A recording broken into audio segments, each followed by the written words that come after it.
you been waiting for me to tell you another super forked up fairy tale? Today's the day.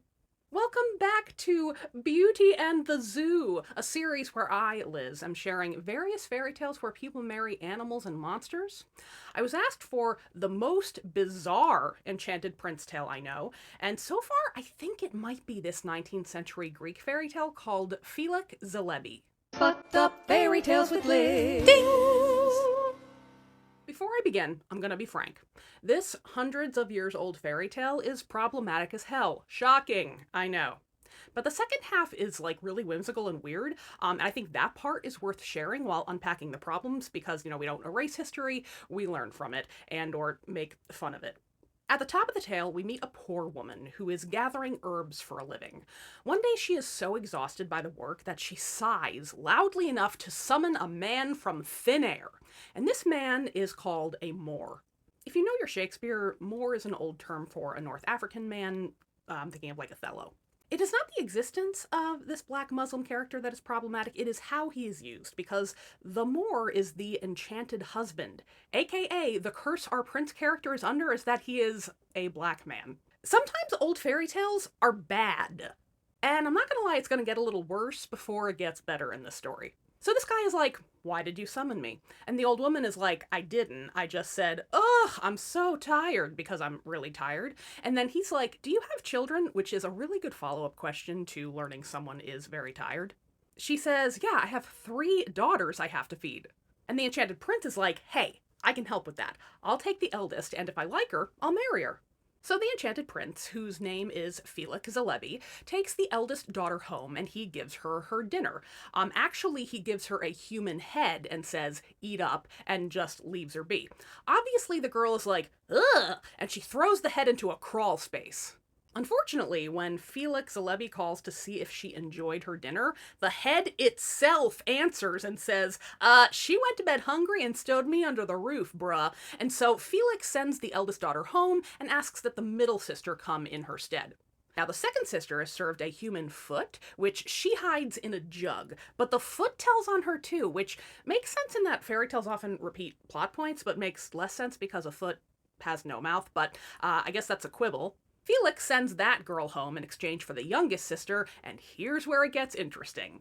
Well, it's already pretty interesting. Here's where it gets dirty. At least, I think it's supposed to be kind of naughty. See, in the translation I read, the youngest girl tricks Felix and her weird talking dinner, which is this time a disembodied hand, by hiding the hand in her bodice. So when Felix asks the hand what happened, the hand says, "I'm inside the womb of the princess," and Felix thinks that she ate the hand. So that doesn't make sense. I think that bitch fingered herself with the hand, and the hand said, "I'm inside the princess," and Felix was like, "Oh, she ate the hand," and that they sanitized it. Come on.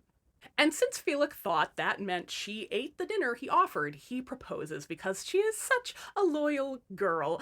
I have so many questions already, and we haven't even gotten to the weirdest part of this folktale. So once they're married, Felix, he drugs his wife every night. Fantastic, the problematics continue. When her sisters ask about married life, the princess confesses that her husband is slipping her a roofie every night, and so they all make a plan to trick the guy again, and you can't blame them.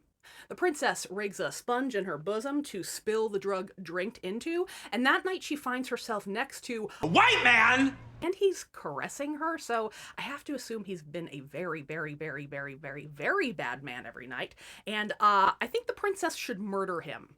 But that isn't what happens. Typical! What happens is that she waits for him to fall asleep and gives him a taste of his own medicine, fondling him while he's unconscious, so, that's also bad. While she's feeling him up, the girl notices there is a golden lock implanted on his chest with a golden key. See, our enchanted prince is doubly enchanted. He is a bionic man. He's a TikTok man.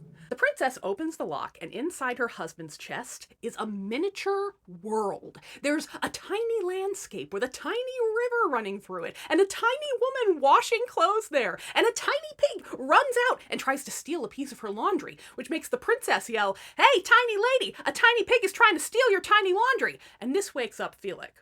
Oh man, he says, you ruined everything. You needed to wait until you gave birth to our child. Oh yeah, did I mention that you're pregnant and I knew the whole time, but apparently you had no idea? So now, at last, we get to the traditional part of this Cupid and Psyche, but racist story.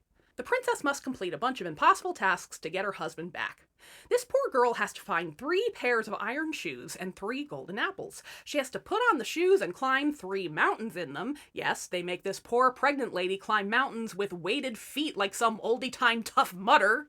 At the top of the mountain, she has to roll one of the golden apples and follow where it leads. And each time it leads to one of Felix Zalebi's sisters' houses. Each sister is preparing golden items. The first sister is weaving a golden cloth for her upcoming nephew's birth, so the baby can wear golden diapers. The second sister is sewing golden baby clothes, and the third sister is prepping blankets and linens. Tonight's the night my nephew will be born, the third lady cries, and our princess grabs her abdomen because, yup, it's happening. She's giving birth right now. She has the baby, and the baby has a little golden lock on his chest, and everyone's like, yup, that's the guy. And the enchanted prince's curse is broken, and they live happily ever after. And what is in the baby's miniature universe? We will never know. What the ever-loving fuck was that? If you enjoyed that fairy tale, honestly, come on, no one enjoyed that fairy tale, but if you like the way I tell it, you will enjoy these fairy tales in this book because I wrote it.